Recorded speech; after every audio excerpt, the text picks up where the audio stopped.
We have breaking news in Minnesota. The Wild have made a coaching change and fired Dean Evason and one of the assistant coaches. We'll discuss what's going on, who the new coach is, and what led to this coming up next.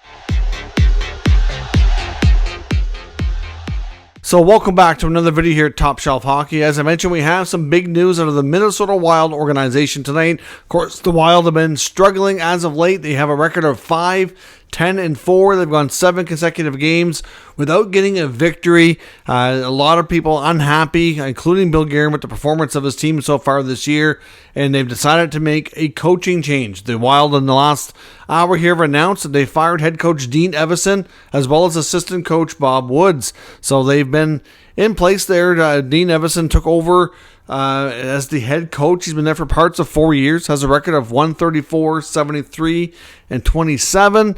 Never won a playoff series, did qualify for the playoffs on 3 occasions, but all first-round exits. Unfortunately, with the Minnesota Wild, they've been kind of really for a large part of their history stuck in mediocrity and have not really had a whole lot of playoff success. I know dating back to way back when Parisi and Suter signed those matching long-term deals, there was kind of the new era of Minnesota Wild hockey. It was going to usher in a lot more success, hopefully some championships in the state of hockey, and it never came to be. And now, because of those contracts being bought out a few years before they were expired, they find themselves in a major cap crunch because of the way those contracts were structured.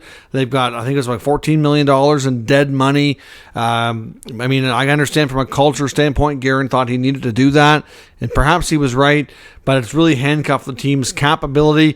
And then to boot, on top of that, the team has kind of put themselves in a spot where they don't have a lot of tradable assets. I mean, Bill Guerin, leading into the beginning of the season, between training camp, end of summer, beginning of the year, extended pretty well everybody. That was, pending UFAs. They still have 1 or 2 around, but not a lot. I mean, they extended Marcus Foligno, they extended Freddie Gaudreau, they extended Zuccarello, they extended Ryan Hartman. And I'm not saying they shouldn't have extended some of these players, but some of these guys could have been decent trade chips to kind of, reset, retool the roster a little bit and kind of put themselves in a boat where not a lot of these guys now are a lot more, I won't say impossible, but a lot more difficult to trade because of their contracts. So that's probably what led to Bill Guerin making the coaching change, is that there's not much it's on the roster that's easy to move, at least for the players that you would consider.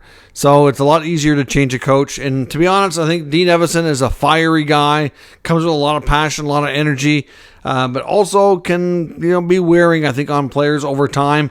And I wonder if they felt like they needed a new voice, new message, and needed to make some changes, and this was the easier way to go about things. Word is from Michael Russo, covers the Wild for The Athletic, that the new head coach is going to be John Hynes. Of course, John Hynes has a fair bit of coaching experience. He's got 2 prior stints as a head coach in the NHL, one with the New Jersey Devils and most recently with the Nashville Predators.